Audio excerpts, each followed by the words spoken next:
Deflation really is a sustained drop in the level of prices, much as inflation is a sustained increase in the level of prices. So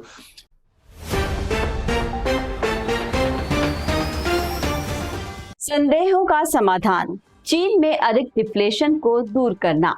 हाल ही में चीन के राष्ट्रीय सांख्यिकी bureau ने बताया कि consumer price index CPI में जुलाई 2023 में एक वर्ष पहले की तुलना में 0.3% की गिरावट आई, जिससे देश में डिफ्लेशन की स्थिति उत्पन्न हुई। What is deflation? Deflation inflation के विपरीत स्थिति है। ये अर्थव्यवस्था में वस्तुओं एवं सेवाओं के समग्र मूल्य स्तर में निरंतर और सामान्य कमी को रेफर करती है। डिफ्लेशन के माहौल में उपभोक्ता समय के साथ सेम अमाउंट के लिए अधिक वस्तुएं एवं सेवाएं खरीद सकते हैं। हालांकि डिफ्लेशन विभिन्न कारणों से हो सकती है, जैसे उपभोक्ता मांग में कमी, माल की अधिक आपूर्ति, तकनीकी प्रगति जो उत्पादन लागत को कम करती है, या केंद्रीय बैंकों द्वारा सख्त मौद्रिक नीतियां। चीन के मामले में उपभोक्ता मांग में कमी और आर्थिक मंदी इसका कारण है। Positive impacts, lower interest rate.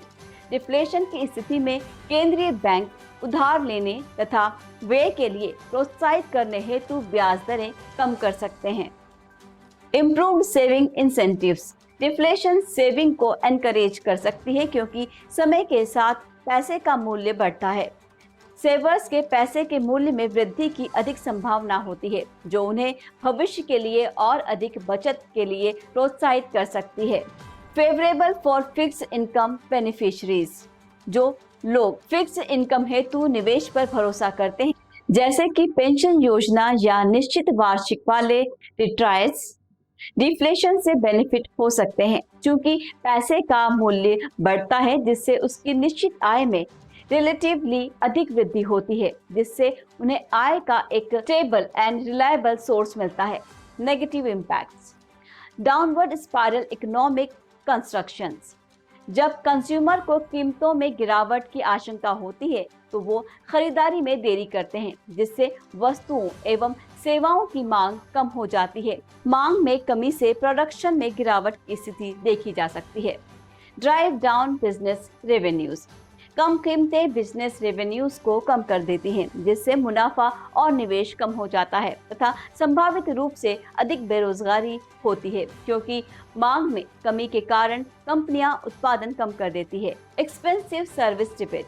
Deflation से डिबेट का वास्तविक बोझ बढ़ जाता है।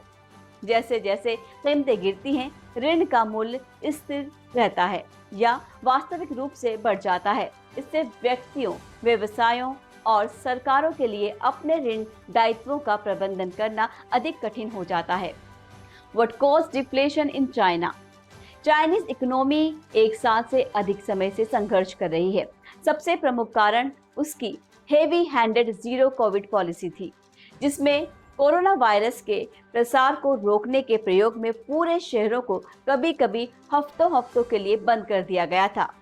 प्रॉपर्टी सेक्टर, जिसका हाल के वर्षों में जीडीपी में 20 से 30% के बीच योगदान रहा है, को गंभीर मंदी का सामना करना पड़ा है।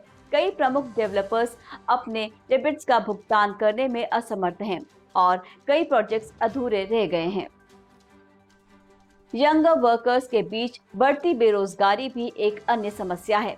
16 से 24 वर्ष की आयु के लोगों के लिए ऑफिशियल जॉबलेस रेट 21% है, लेकिन कुछ एक्सपर्ट्स का अनुमान है कि वास्तविक आंकड़ा इससे काफी अधिक है।